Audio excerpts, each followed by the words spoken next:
हमारे सौरमंडल में एक अनदेखा ग्रह है, कहीं दूर, पृथ्वी से इतनी दूर कि उसे देखा भी नहीं जा सकता।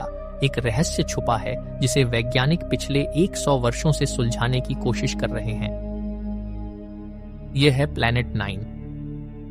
बर्फ और चट्टान से बना एक ठोस गोला, यह पृथ्वी से कम 2 गुना बड़ा है और इसका वजन 6 गुना तक हो सकता है।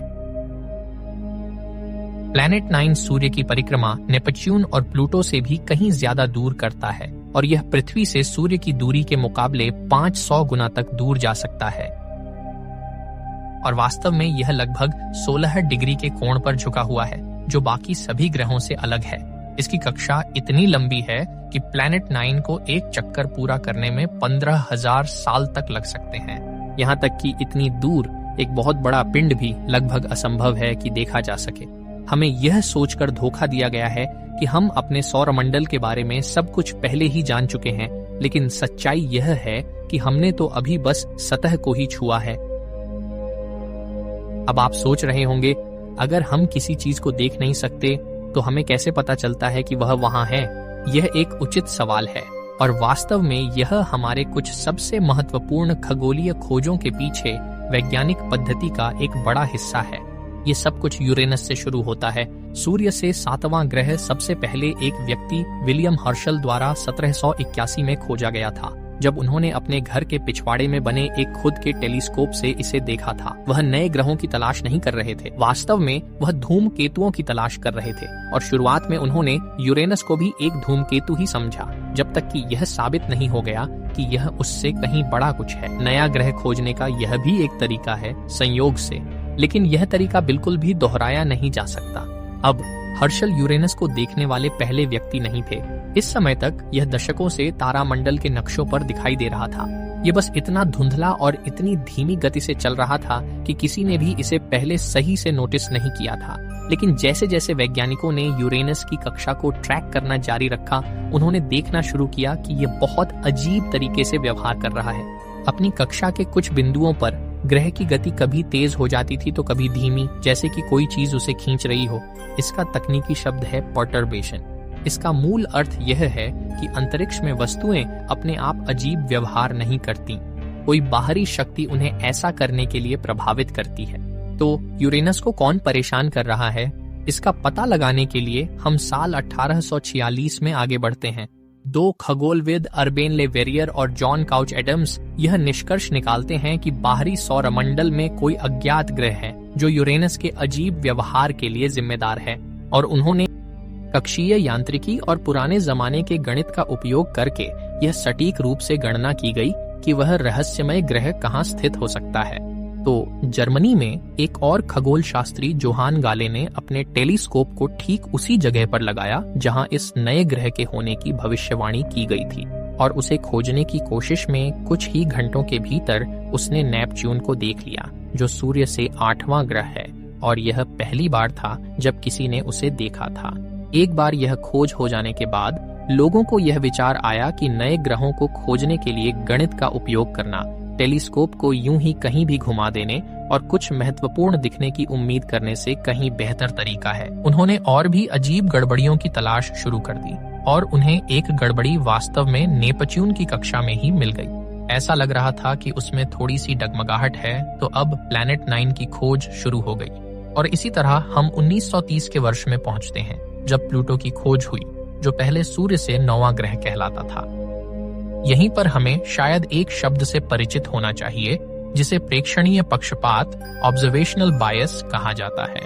उन्होंने नेपच्यून के पार एक नए ग्रह की तलाश की। उन्हें कुछ मिला, इसलिए उन्होंने मान लिया कि यही वह ग्रह है जिसकी खोज की जा रही थी, लेकिन ऐसा नहीं था। प्लूटो एक अत्यधिक परावर्तक वस्तु है, इसलिए वह शक्तिशाली दूरबीन से बड़ा और चमकीला दिखाई देता है, लेकिन वास्तव में वह बहुत छोटा है और नेपच्यून की कक्षा को प्रभावित करने के लिए पर्याप्त भारी नहीं है, जबकि असल में नेपच्यून की कक्षा में कोई डगमगाहट थी ही नहीं।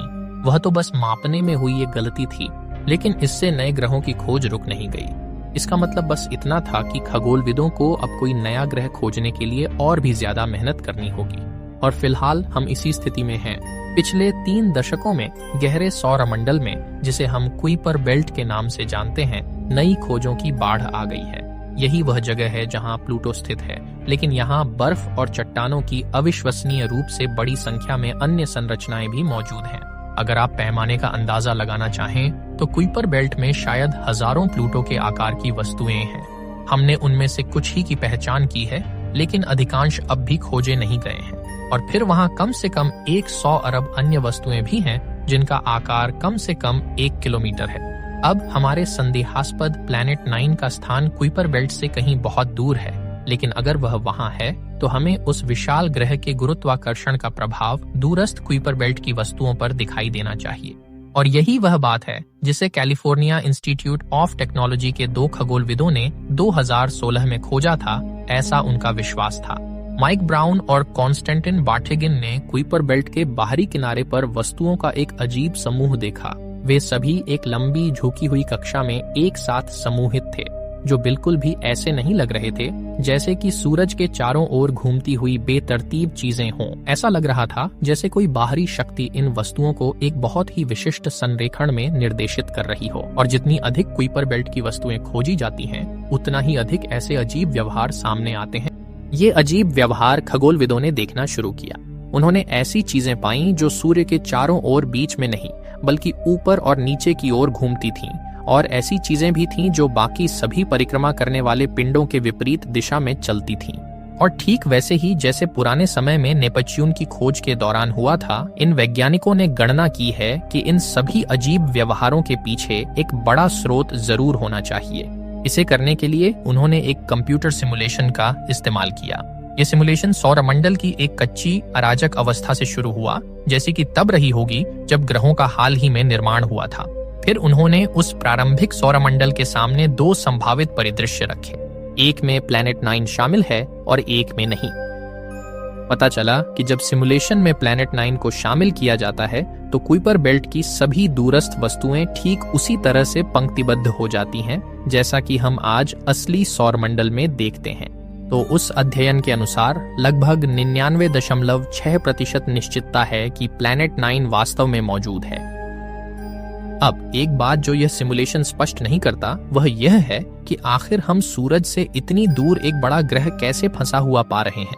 कुइपर बेल्ट के अस्तित्व का पूरा कारण यही है कि यहाँ पर्याप्त घनत्व नहीं था जिससे एक पूरा ग्रह बन सके। इसका मतलब है कि प्लैनेट 9 कहीं और से आया होगा और वह कहीं और एक पूरी तरह अलग सौरमंडल भी हो सकता है। इसे ही हम एक आवारा ग्रह कहते हैं। यह एक ऐसा पिंड है जिसे अपने गृह तारे से बाहर निकाल दिया गया और जो अंतरिक्ष में तैरता हुआ रह गया। हमारे सूरज की गुरुत्वाकर्षण शक्ति ने शायद अरबों साल पहले ऐसे ही किसी आवारा ग्रह को पकड़ लिया हो। यह भी संभव है कि प्लैनेट 9 कभी सूरज के बहुत करीब था और शनि और नेपच्यून के बीच कहीं बनना शुरू हुआ था, लेकिन गैस जायंट बनने का मौका मिलने से पहले ही उसे बाहर निकाल दिया गया। इसे इतना जोर से नहीं निकाला गया कि यह पूरी तरह आवारा ग्रह बन जाए, इसलिए यह सूरज की गुरुत्वाकर्षण सीमा के बिल्कुल किनारे पर फंसा रह गया। किसी भी स्थिति में प्लैनेट 9 खुद एक बेहद घना पत्थर, धातु और जमी हुई सामग्री का गोला होगा, जैसे किसी ग्रह का कोर जिसे पूरी तरह बनने का मौका ही नहीं मिला। अगर आप कल्पना कर सकते हैं कि प्लूटो से भी ज्यादा निर्जीव और जमी हुई कोई चीज हो सकती है तो वह यही होगी। अब एक ऐसे ग्रह के लिए जिसे किसी ने पहले कभी नहीं देखा, हमें इसके बारे में काफी कुछ पता लगता है, लेकिन फिर ये है कहाँ? दुर्भाग्यवश प्लैनेट 9 को ढूंढना नेपच्यून को ढूंढने जैसा नहीं होगा, जो खुद ही देखने में बहुत मुश्किल ग्रह है, लेकिन जिसे हम ढूंढ रहे हैं वह नेपच्यून से भी 15 गुना ज्यादा दूर हो सकता है और आकार में भी छोटा होगा, साथ ही कम परावर्तक भी, क्योंकि इसकी कोई चमकदार गैस से भरी हुई वायुमंडलीय परत नहीं है। यह बहुत संभव है कि प्लैनेट 9 पृथ्वी पर मौजूद सबसे बड़े टेलीस्कोपों को छोड़कर बाकी सभी के लिए अदृश्य रहेगा, और उन टेलीस्कोपों के साथ भी यह अब भी भूसे के ढेर में सुई खोजने जैसा है, जब तक जाहिर है प्लैनेट 9 असल में अस्तित्व में ही न हो। कैलटेक के खगोलशास्त्री ब्राउन और बार्टेगिन विशेष रूप से प्लैनेट 9 के प्रमाण खोज रहे हैं, तो स्वाभाविक है उन्होंने वही पाया। लेकिन क्या और भी कोई व्याख्याएं हो सकती हैं? बिल्कुल। उन संभावित परिदृश्यों में से एक तो रहस्यमय ग्रह से भी ज्यादा पागलपन भरा है। कुछ लोग सोचते हैं कि हमारे सौरमंडल में एक बहुत छोटा ब्लैक होल घूम रहा हो सकता है और उसकी जबरदस्त गुरुत्वाकर्षण शक्ति कक्षाओं को बिगाड़ रही है। इसे आद्य ब्लैक होल, प्रिमोर्डियल ब्लैक होल के नाम से जाना जाता है। ऐसा सिद्धांत है कि यह ब्रह्मांड की शुरुआत में बिग बैंग के ठीक बाद बना था, जब घने पदार्थ के समूह पहली बार तारों में बदलने लगे थे। संभव है कि सबसे घने क्षेत्र वास्तव में तारे बनने का चरण छोड़कर सीधे ब्लैक होल में बदल गए हों और तब से वे ब्रह्मांड में घूम रहे हैं। अगर ये वाकई मौजूद हैं, तो शायद हमारे सौरमंडल में ऐसा कोई नहीं है, लेकिन प्लैनेट 9 की तरह ही इस सिद्धांत को न तो सही साबित किया गया है और न ही गलत। एक और सरल व्याख्या यह हो सकती है कि सूर्य से बहुत दूर गुरुत्वाकर्षण बस थोड़ा अलग तरीके से काम करता है, और जो हमें अजीब लगता है वह असल में प्रकृति का अपना तरीका है। हम गुरुत्वाकर्षण और कक्षाओं के बारे में जो भी भविष्यवाणियां करते हैं, वे अब भी उन्हीं नियमों के अधीन हैं जिन्हें 17वीं सदी में सर आइजैक न्यूटन ने स्थापित किया था।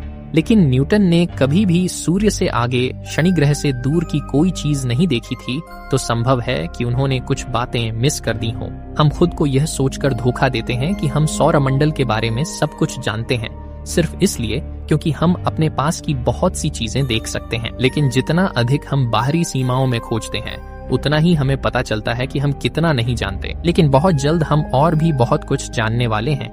यह है वेरा रूबिन वेधशाला। यह पृथ्वी पर सबसे तकनीकी रूप से उन्नत दूरबीन है।